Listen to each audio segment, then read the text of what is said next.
estarmos em Pouso Alegre, cidade de minha mãe, em que passei parte da minha infância. Que alegria em estar com os companheiros que formam o grupo que colabora com as atividades também de Itapira, estudando as segundas e as terças. Que alegria a esta casa em que temos tantos amigos ligados à pomada, amigos ligados ao coração, amigos que uniu os seus ideais junto ao Evangelho de Jesus. Então é um motivo de muita alegria estarmos nesta casa na noite de hoje.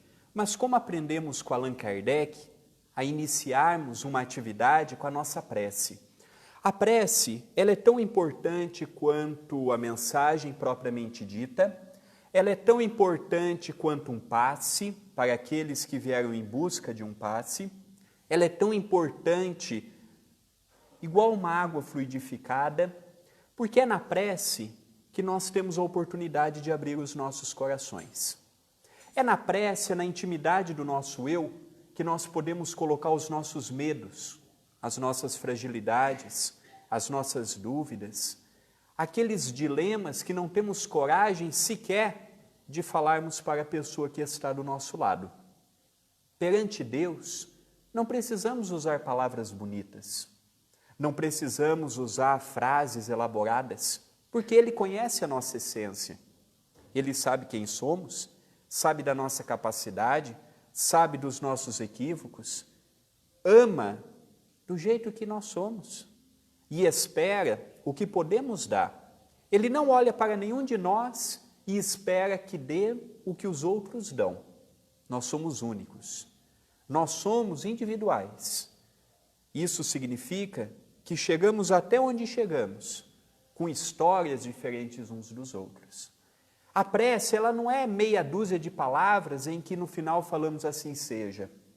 A prece é eu abrir meu coração e meu pensamento, para que o meu anjo da guarda me envolva, para que os amigos espirituais me envolvam.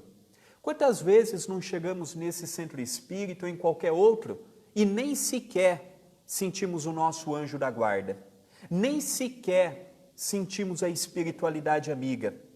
Eles que não chegam até nós, eles chegam. Mas às vezes estamos envoltos dos medos, dos problemas, das dúvidas, que eles não conseguem nos envolver. Então, neste momento, para fazermos da nossa noite uma noite proveitosa no âmbito espiritual, eu convido todos a sentarmos do modo mais confortável. Se possível, descruzando as pernas, descruzando os braços. Se nós estamos com preocupações financeiras, dificuldades no relacionamento, dilemas dentro da família, problemas perante a sociedade, agora é momento de nós ouvirmos o nosso eu. Aqui nós não vamos conseguir solucionar nada disto. Mas quando eu estou de corpo e de alma, eu consigo levar a força que necessito para lá fora enfrentar as dificuldades. Vamos fechando os nossos olhos. Vamos mentalizando Jesus, o nosso amigo de todos os momentos, o guia e modelo da humanidade. A Ele, nós abrimos os nossos corações neste instante, na rogativa, no pedido, para que possamos sair daqui reabastecidos no âmbito sentimental, espiritual, psicológico, para enfrentarmos dentro do lar, dentro do trabalho, dentro do próprio centro espírita, na sociedade, este mundo que nos convida a uma correria das ações, dos pensamentos e das atitudes. Ao Mestre Jesus, pedimos a força para não reclamarmos, para não lamentarmos, para não queixarmos do que não temos. Lembramos neste momento do que temos, dos olhos, dos ouvidos, da boca, das pernas, dos braços, a oportunidade de andarmos, de caminharmos, de irmos e virmos. A Ti, Senhor, agradecemos pelo dom mais precioso que poderia nos dar, que é o dom da vida, o dom de vivermos em sociedade, o dom de completarmos e sermos completados, de amarmos e sermos amados, de interagirmos e interagirem conosco. Neste templo de paz, de luz, de amor e de caridade, te pedimos que a mensagem da noite possa tocar o coração de cada pessoa que aqui veio, do plano físico quanto do plano espiritual. Que possamos encontrar na mensagem consoladora do Espiritismo cristão a tônica para termos força e coragem para enfrentarmos as dificuldades, as lutas e os conflitos. Deste modo, pedimos a Jesus, pedimos aos benfeitores, pedimos aos cooperadores permissão para iniciarmos a palestra da noite. Sê conosco, Senhor, hoje e sempre, que assim seja. Queridos amigos, o tema da noite é uma responsabilidade tanto. Jesus e nós. Jesus e cada um de nós que deixamos momentaneamente os nossos afazeres do lar, o nosso descanso depois de 8, 9, 10 horas de trabalho, para estarmos numa casa como esta. Uma casa cristã, que tem em Jesus o nosso referencial, a nossa luz, o nosso entendimento. Só que o Jesus que nós aprendemos no Espiritismo, ele é um tanto diferente daquele Jesus que a humanidade crê conhecer. Primeiro ponto que difere Jesus do que a maioria vê para nós outros que conhecemos o Espiritismo. Jesus não quer o nosso dinheiro. Jesus não quer o que temos no bolso. Jesus não faz exigências materiais para auxiliar ninguém que vem na sua casa. Jesus, ele espera uma única coisa de nós: que consigamos viver em harmonia de uns para com os outros. Quando ele esteve conosco há mais de 2000 anos, nada era favorável à sua mensagem. Vivia numa época de um povo reprimido pelo Império Romano. A religiosidade, a política, a cultura, a moeda estava subordinada ao que o César de Roma ditava como lei. Isso fazia com que aquele povo fosse, na maioria, revoltado. Não havia lei. O rico podia tudo. O pobre e o escravo não podia nada.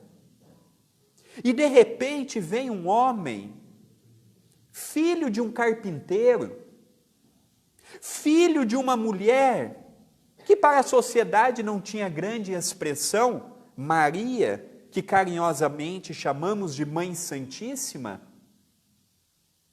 Conta Humberto de Campos no livro Boa Nova que Maria estava muito preocupada com o futuro de Jesus. Queria que Jesus estudasse com os melhores doutores da lei da época. Queria que Jesus conhecesse o lado intelectual que aquele povo podia dar. E conta Humberto de Campos que certa feita, Jesus, desde pequeno, muito lúcido para o âmbito espiritual, disse assim: mamãe, não se preocupe com o meu futuro. Eu já sei o que quero para mim. Foi na direção de seu pai e pediu para que ele ensinasse a profissão da carpintaria. Jesus poderia ter tido toda a regalia que ele desejaria ter, que ele sonharia em ter, que ele poderia ter, mas ele não faz uso de nada que pudesse diferenciar de nós outros. É interessante que ele tem pais altamente amorosos. Tentamos compreender a virtude do amor, e no Novo Testamento nós vemos muitos exemplos disto. É curioso que quando Maria estava esperando Jesus, em determinada altura, José tem que sair de Nazaré e ir para Belém. E é curioso porque nesta viagem, neste percurso, neste trânsito, ele só tinha um único animalzinho. Maria estava grávida, era uma viagem de alguns dias para ir, de alguns dias para vir, e de repente ela fala assim: eu quero ir contigo. José naquele momento poderia dizer assim: para que você vai comigo? É uma viagem a trabalho, eu vou, realizo algumas coisas e retorno. Mas quando ela faz aquele pedido com amor, ele abre mão de tudo, porque só tinha um único animalzinho. Quem iria no animalzinho? Ela. A viagem dobraria o seu tempo para ir e para vir. Mas ele abriu a mão de tudo. Por quê? Estava com a mulher amada.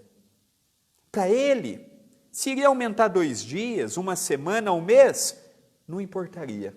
Porque ele estava com aquela pessoa que lhe convidava a ser um homem melhor. Esses pequenos exemplos de amor, esses pequenos exemplos de doação, esses pequenos exemplos de renúncia, mostra o meio que Jesus veio. E de repente, ele está com a população, em momento algum pergunta se tinha condições, se não tinha, se era de uma família afamada ou não, se era de uma tribo importante ou não. Mas a mensagem chocava, porque eles viviam nas castas, eles viviam nos grupos, e de repente veio um homem singelo, falando com um doutor da lei, como um doutor da lei gostaria de ser conversado, ouvido, falado, tratado, mas Jesus falava com um pescador de igual para igual. Falava igual, com os mesmos exemplos. E de repente Jesus fala assim, que no reino do Pai, o pobre e o rico têm o mesmo direito. Que perante o Pai, os títulos que juntarmos aqui ficam quando retornarmos para o plano espiritual. Aquela mensagem, naturalmente que gerou muita divergência, porque eles estavam em busca de um Messias, mas um Messias guerreiro, como Moisés foi, por exemplo. Um Messias que estivesse com uma espada na mão e com um exército atrás dele para invadir, saquear, roubar. Mas a arma de Jesus era o amor. A arma de Jesus era a palavra, era o exemplo, era convidando todos que seguiam até ele. Jesus, quando foi perguntado, Senhor, se nós precisarmos de alguém para nos defender, não temos ninguém.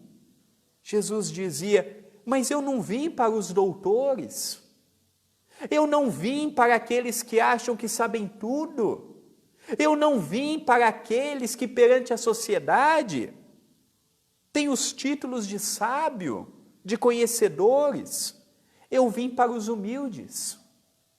Humilde não é aquela pessoa que tem uma condição material desfavorável. Humilde pode ser aquela pessoa muito bem financeiramente, mas que abre o seu coração aos desígnios do Pai. O tempo de Deus não é o mesmo tempo nosso. A vontade de Deus não é a mesma nossa. E entramos em conflito por conta disto.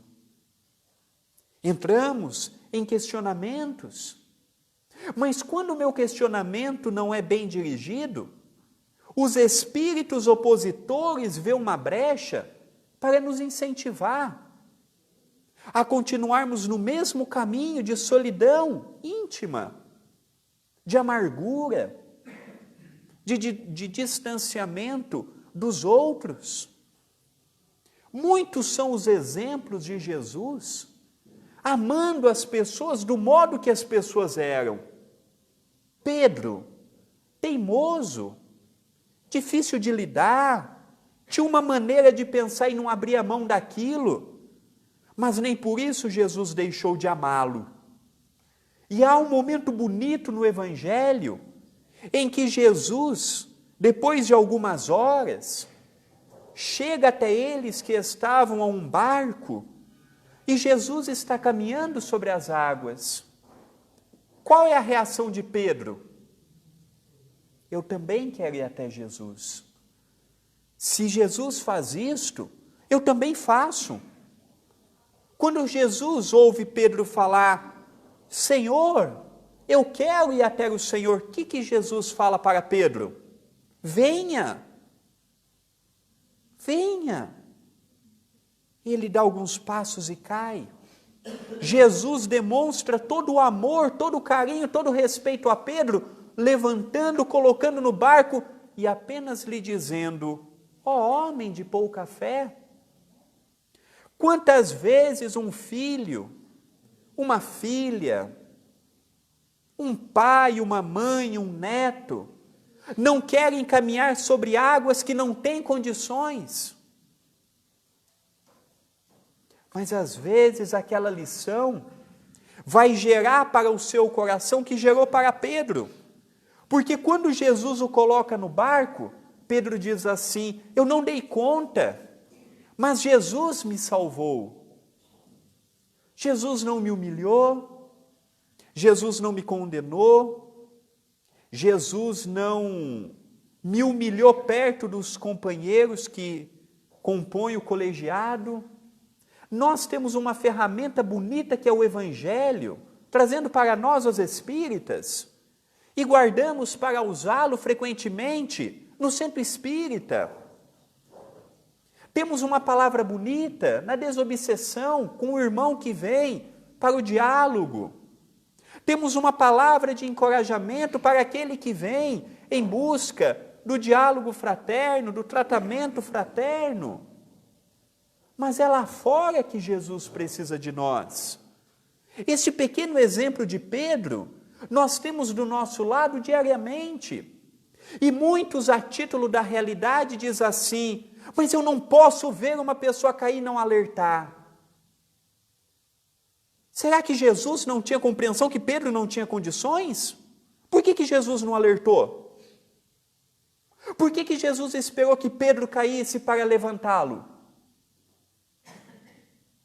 Será que não é momento de refletirmos que o tempo, o espaço, o discernimento de cada um de nós é compatível com a nossa evolução? Nenhum de nós veio para sofrer, mas as cabeçadas de ontem refletem no hoje. Nenhum de nós veio cultuando o sofrimento na condição do masoquista. Mas se hoje temos um corpo difícil, vem Allan Kardec e nos ensina a perguntar se a origem não é nesta vida, está no passado. Com a compreensão que nós temos hoje, podemos aceitar que o nosso corpo é problemático por obra do acaso?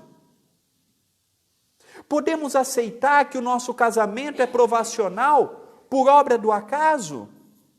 Podemos afirmar que aqueles espíritos difíceis que compõem a nossa família estão conosco por equívoco de Deus?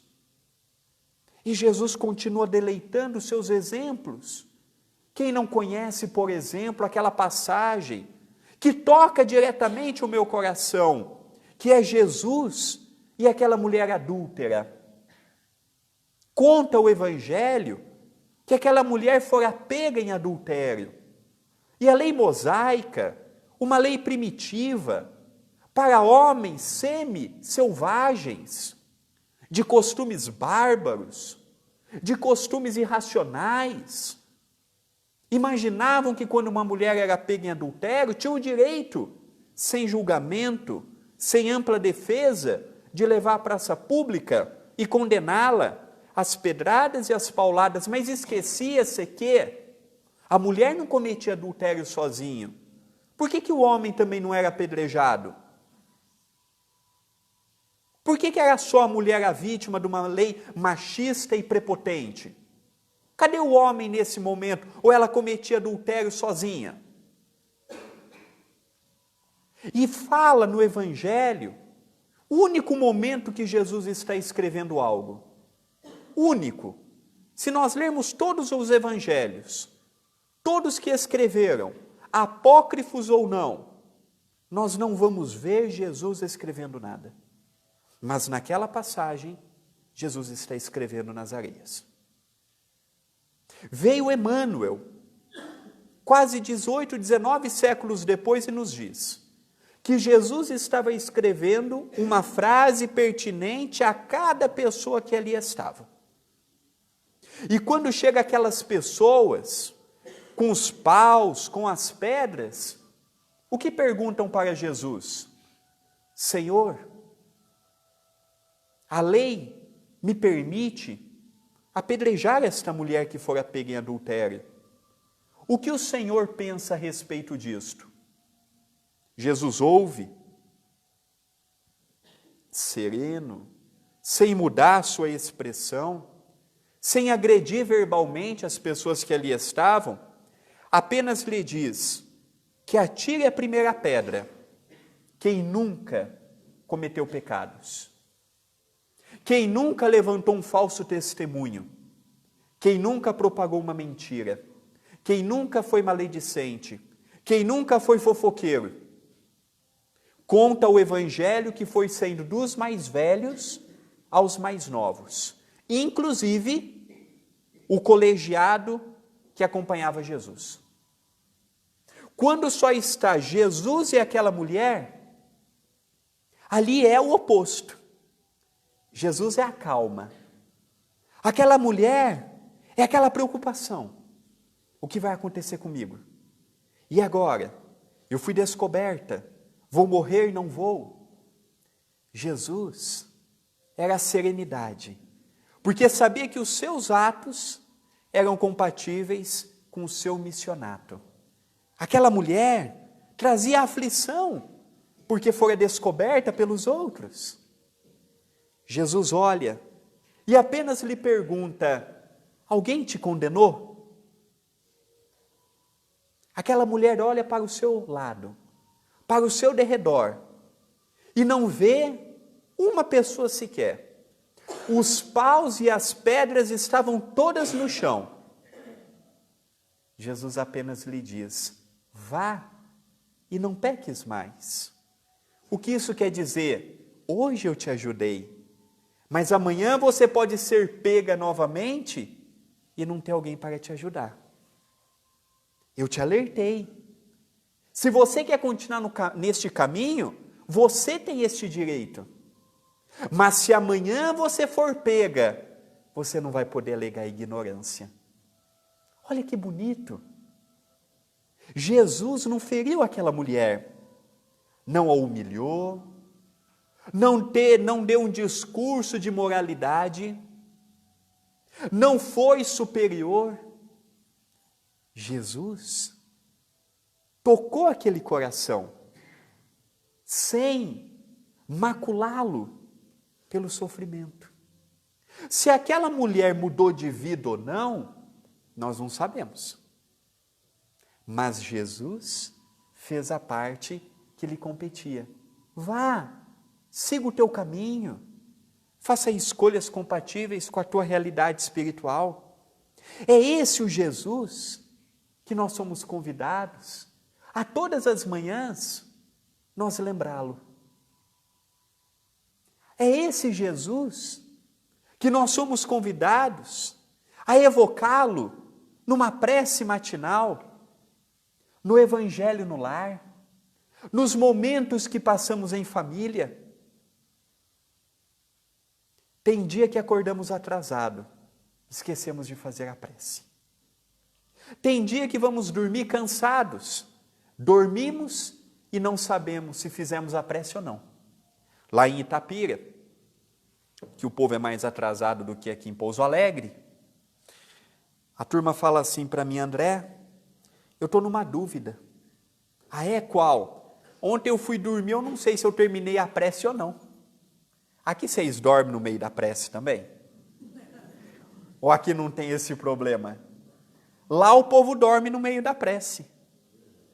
Nós precisamos ver um Jesus que está do nosso lado. O nosso equívoco é querer que Ele tire os nossos problemas com as mãos. É querer que Ele tire o nosso sofrimento com as mãos. Certa feita, chegou um companheiro para Jesus e disse assim: Senhor, olha quanto leproso, olha quanto coxo, olha quanto paralítico, olha quanto cego, olha quanto pessoas com dificuldade no corpo físico. Será que não é recomendado, com o teu grande poder de cura, levar o amparo, o auxílio às pessoas? Jesus falou: não é deste amparo que as pessoas precisam, mas eu vou te ensinar uma grande lição. Foram para a praça e Jesus curou, restituiu a visão, restituiu a mobilidade, restituiu o corpo perfeito a muitos que ali estavam. Daquela multidão, um voltou a agradecer a Jesus pelo que ele fez. Os outros voltaram tudo para os equívocos que cometiam antes de ter a doença. A deformidade, a dificuldade. Olhamos às vezes a dificuldade e nos colocamos no lugar de vítimas, valorizando o sofrimento. Mas o espírita convicto, o espírita sincero, ele compreende que tudo na vida passa e tudo deixa uma lição. Tudo pode ser aproveitado, mas conforme o olhar que eu dou para aquilo. Eu posso neste momento sentar na cadeira e imaginar ser o ser mais infeliz do mundo, com o maior problema de casa, com a maior crise emocional, tenho o marido mais terrível que uma pessoa poderia ter, tenho a esposa mais terrível que um homem poderia ter. Eu posso imaginar que os meus filhos são problemas, só me dão dor de cabeça, só me dão gastos, só me dão preocupações. Eu tenho o direito de fazer tudo isto. Mas hoje, compreendendo aquela fala de Paulo, tudo vos é lícito, mas nem tudo vos convém. Hoje nós sabemos que uma mente equilibrada pode nos fazer retornar à casa do Pai, que é dentro de nós, de modo tão fraterno, ver a vida, o simples da vida, ver a alegria de um diálogo, de um abraço. O ser humano está sofisticando muito, está criando muitas necessidades. É muito tempo em rede social, é muito tempo na frente da televisão, é muito tempo com coisa que não nos serve para nada. E o que realmente serve, não temos tempo. Não temos tempo porque o mundo nos ilude com Facebook, com Instagram, com YouTube, com televisão. Isso tudo é equivocado? Não, não é equivocado. Mas às vezes eu passo num dia 3, 4, 5 horas e não percebo. E não tenho condições de fazer 10 minutos de uma prece. Evangelho não pode ser uma vez por semana. Aqui alguém come uma vez por semana? Aqui alguém toma banho uma vez por semana? Aqui alguém escova os dentes uma vez por semana? Alguém aqui trabalha uma vez por semana? Porque se trabalhar, me arranja esse emprego.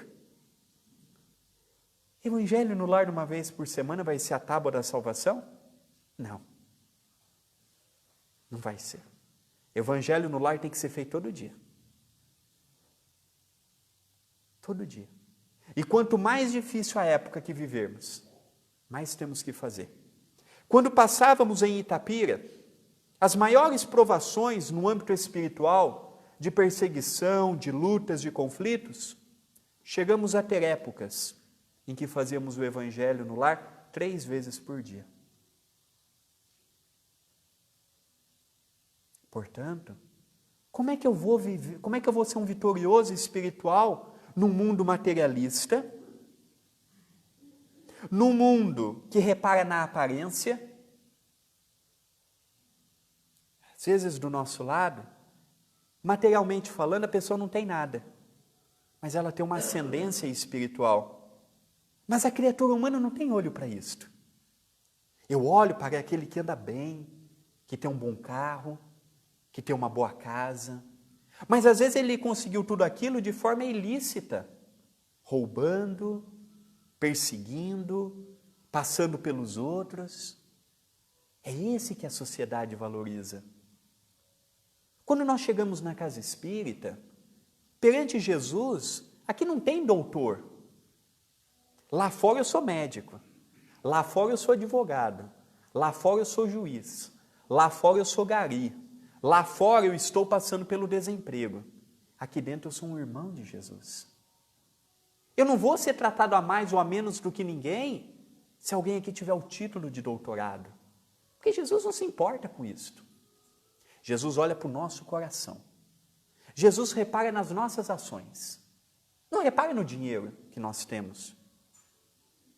Conta Jesus, em forma de historieta, que no mundo espiritual chegou uma pessoa muito rica e uma pessoa pobrezinha. Cada um foi dado, no início da vida deles, um saco. E para cada boa ação que eles faziam, entrava naquele saco. O rico trazia um saco grande, ostentava aquele fardo. O pobrezinho, por ter pouco, trouxe um saco surrado, pequenininho, murcho. Mas quando foram colocar na balança divina, que é esta que nós temos que nos preocupar, eu não tenho que me preocupar com a aprovação dos homens que estão do meu lado. Porque não vai ser o pensamento das pessoas que estão do meu lado que me vai fazer um homem grande ou pequeno, mas é a aprovação que Deus tem de mim. Aquele homem rico pôs o seu saco grande, enorme, volumoso, vistoso, bonito. Parecia que tinha pena. Deu um valor de algumas gramas. Aí chegou o pobrezinho, com um saquinho surrado, colocou na balança e parecia que tinha chumbo. Vários quilos, quilos de ações, quilos de ajuda. Porque o rico dava do supérfluo. Dava para ter um nome numa rua, num aeroporto, numa rodoviária, num hospital. Dava para ter nome em algo que ele ajudava.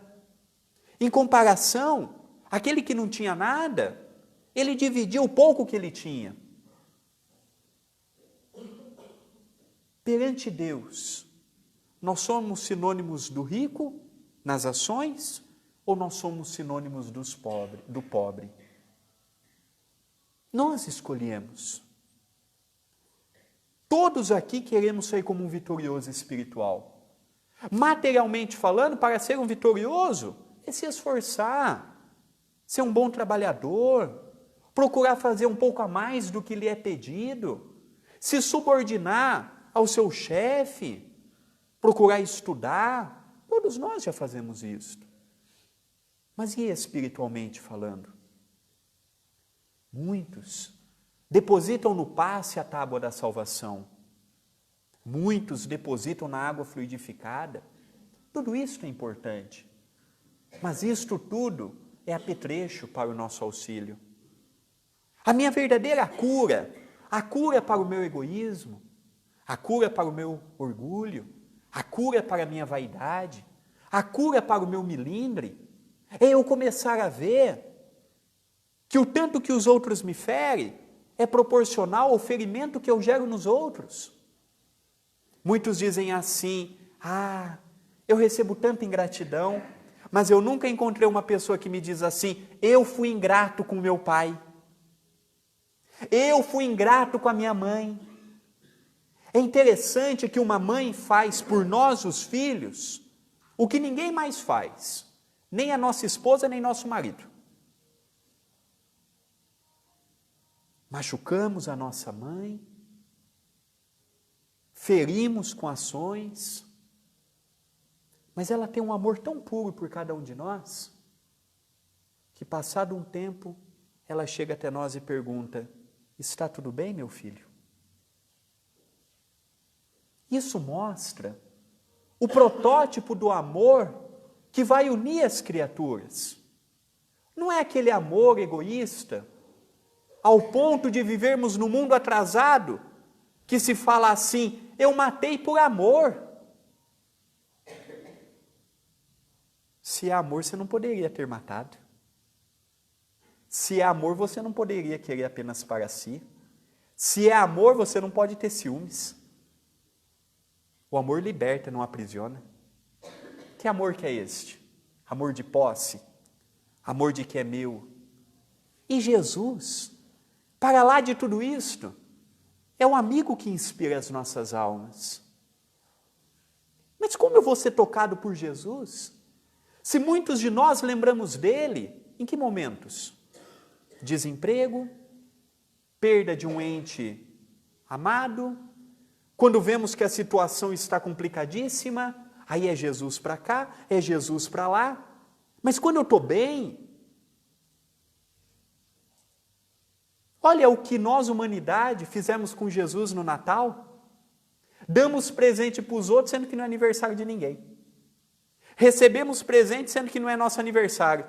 Fazemos uma mesa regada de bebida alcoólica e esquecemos do aniversariante. Isso é o aniversário de Jesus que nós, os espíritas, devemos enaltecer? Esse comércio? Essa banalização? Não se há momento de maior incidência de mortes, batidas e separações do que no Carnaval e no Natal. O Carnaval a gente ainda entende, é uma festa mundana, mas no Natal? No último Natal nosso, pegamos 5 minutos para agradecer a Jesus por ter vindo à Terra? Fizemos uma prece. Mas eu tenho em casa um evangélico. Mas eu tenho em casa um católico. Prece não pertence a nenhuma religião.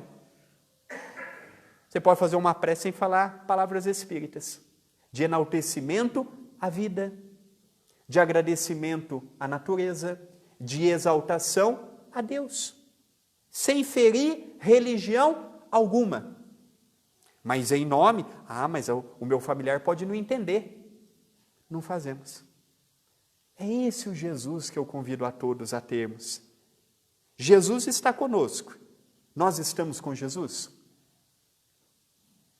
Eu não vou estar com Jesus por falar dele apenas, por lembrar dele, por saber da sua vida. Eu vou estar com Jesus vivendo ele. Mas eu não tenho tempo. Eu estou cansado de dialogar no atendimento mediúnico, no trabalho mediúnico com espíritos que disseram assim, se eu tivesse a visão que você está me passando hoje, eu teria feito diferente. E nós, os espíritas, temos essa visão e não fazemos? Correr atrás do material é importante, trabalhar é importante, manter a nossa família é importante e digno, mas e o lado espiritual? E a nossa paz íntima?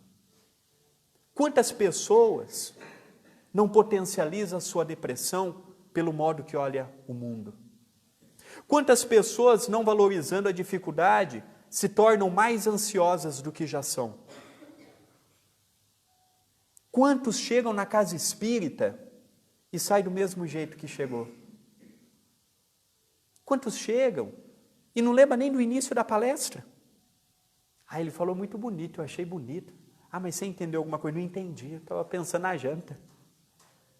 É pensarmos que estamos aqui não para assistir o André. Eu sou simples, eu sou imperfeito, eu não sou modelo de nada e para ninguém. E não falo isso por humildade, porque ainda não tenho. Nós temos que levar daqui este momento de paz, esta música que nos acalma. Porque o mundo lá fora é uma correria que só aumenta. Quanto mais eu quero, mais eu tenho que trabalhar. E aí, o tempo para Jesus vai ficando menor. Mas Jesus, ele não está preocupado com a quantidade. Ele está preocupado com a qualidade. Pode ser que no meu dia todo eu só tenha 2 minutos para Ele. Se for com amor, já é válido. Se for com carinho, já é válido. Se eu tiver de corpo e de alma fazendo um evangelho no lar, pegando 5 minutos para estar com o filho. Quantos não trabalham o dia inteiro e às vezes vai ver o filho apenas no final de semana? Quantos filhos não são órfãos de pais vivos? Depois, na velhice, muitos pais são tacados no asilo, aí a gente censura o filho. Mas quem plantou aquilo foi o pai, foi a mãe. Não tiveram carinho e amor na infância. Como é que eles vão dar o que não tiveram em casa? O que nós queremos? Que olhamos para o nosso filho e dizemos assim: ah, eu quero que ele tenha muito sucesso, que ele tenha um bom emprego. O dia que eu tiver um filho, eu quero que ele seja um homem de bem. Se ele vai ser um catador de lixo, se ele vai ser um varredor de rua, não importa. Se ele for digno e honesto, eu vou amar ele mais e vou ter mais respeito com ele do que se ele tiver um grande emprego e for um homem corrupto, que rouba, que lesa. Porque dinheiro vai e vem.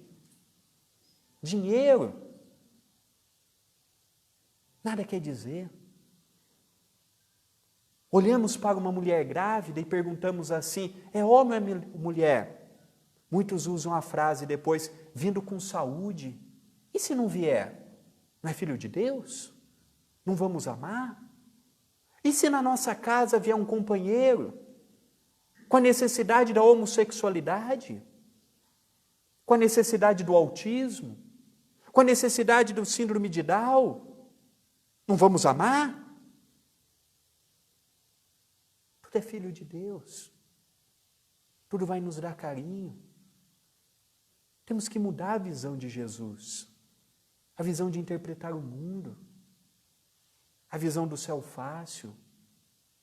Muito espírita não está encontrando do outro lado o que imaginava, porque ele imagina que do outro lado, vir no centro, colaborar no centro, dar um passe, ajudar com um pouco de dinheiro, pronto. Mas não é assim. A espiritualidade coloca muitas pessoas na nossa vida para que nós possamos ser o beija-flor, levando daqui o auxílio, o amparo, a paz para muitos lá fora. A história do beija-flor é uma história muito bonita, porque ela resume tudo que nós falamos de modo muito simples e imperfeito. Conta-se que uma floresta estava em chamas. Os pássaros voavam sem saber para onde iam. Os animais terrestres caminhavam à deriva, perdidos, desorientados, porque era a sua casa que estava em chamas. De repente, o macaco observa um beija-flor pequenininho, com um biquinho grande, que ia até o laguinho, pegava 2, 3 gotinhas de água, ia até um foco de chamas e tacava. E aí o macaco veio ele fazendo aquela viagem algumas vezes, achou aquilo muito engraçado. Ele foi até o leão, que era o rei da floresta, o dirigente da bicharada, e disse assim: leão, você já viu o que o beija-flor está fazendo? Não. Ele acha que vai apagar o fogo. Ah, é? É. O que ele está fazendo? Ele vai até o lago, pega 2, 3 gotinhas de água e taca nas chamas. Os 2 animais, o macaco e o leão, caíram na gargalhada sarcástica. O beija-flor acha que é bombeiro, que vai apagar o fogo. O leão, de modo presunçoso, arrogante, vaidoso, diz para o macaco, que era o fofoqueiro: chame o beija-flor. Primeira oportunidade que o macaco teve, falou assim: ô beija-flor, o leão está te chamando. Ah, vou até lá. O beija-flor humilde falou: vou até lá. Chegou e disse assim: me chamou, leão? Chamei sim. O macaco me contou que você está indo para lá e para cá, levando uma gota de água. O que está acontecendo? Ah, é verdade. Disse muito humilde, muito solícito: olha, eu estou indo até a nossa lagoa, pego o que dou conta, 2, 3 gotinhas de água, e vou até a chama e taco a água em cima. Aí lá tacou o leão a dar uma risada sarcástica de novo, uma gargalhada, e disse: você pensa que vai apagar o fogo? O beija-flor, sem se afetar, disse assim: eu não sei se eu vou apagar o fogo, mas eu estou fazendo a minha parte, portanto te peço licença. Nessa história, qual animal nós somos a feição? Do macaco, que é o fofoqueiro, o repara em tudo, o fala dos outros? O leão, que se sente na condição de tirar satisfação com o que o outro está fazendo? Ou nós estamos já tentando ser o beija-flor, que é aquele cristão humilde, que tenta remover a lenha da fogueira, que tenta atacar panos quentes para que não haja uma discussão em família, uma propagação de problemas no lar. Quando tem um problema no centro espírita, a gente tenta apaziguar. Qual animal nós somos a feição? E difícil é a criatura humana que não é parecido com um desses 3. Então que Jesus, o nosso mestre nazareno, o nosso amigo de todas as horas, que ele nos envolva, que cada um de nós possamos reparar na bela oportunidade reencarnatória que estamos tendo. Para assumirmos um corpo físico, não é brincadeira, leva-se tempo, tem um mínimo planejamento, mesmo quando é numa reencarnação compulsória, para se ligar pela lei da afinidade. Aproveitemos o nosso tempo.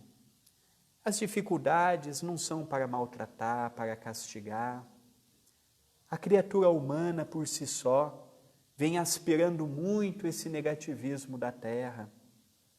Quando nós vemos que o momento é delicado, que o momento é difícil, não nos separemos do Evangelho, não coloquemos a nossa fé em dúvida, não nos afastemos das nossas atividades. É ali que eu preciso estar aqui. Jesus, ele nos alivia, não nos cura, porque nós não precisamos de cura. Se nós tivéssemos cura, hoje não estaríamos aqui. Quantos não chegaram aqui pela dificuldade? Pela luta, pelo conflito, e gostaram e permaneceram. Que possamos ver o lado bom da vida, o lado bom das pessoas, o lado bom das situações. Olha como Deus é generoso, nos dando uma casa como esta, nos dando os encarnados amigos, este mundo espiritual tão próximo, tão acolhedor. Que saiamos daqui firmes para mais uma semana de trabalho. Não olhemos para a nossa família esperando o dia propício a amar. Temos que amar agora. Não esperemos uma semana sem dificuldades no trabalho para olharmos os nossos companheiros como verdadeiramente o são. Olhemos agora. Não esperemos que os conflitos que temos íntimos não se agigantem para podermos doar um pouco mais. Que possamos fazer tudo o que está ao nosso alcance, o que podemos, sem nos comprometermos, pegando nosso tempo em família, usar o nosso tempo com aqueles que amamos, com aqueles que Deus permite estar do nosso lado, pegar nestes pequenos exemplos que contamos de Jesus e de muitos outros, em que poderíamos ficar aqui a noite toda, relembrando deste excelso amigo que está conosco. Que Jesus esteja conosco, hoje e todo sempre. Muita paz em nossos corações.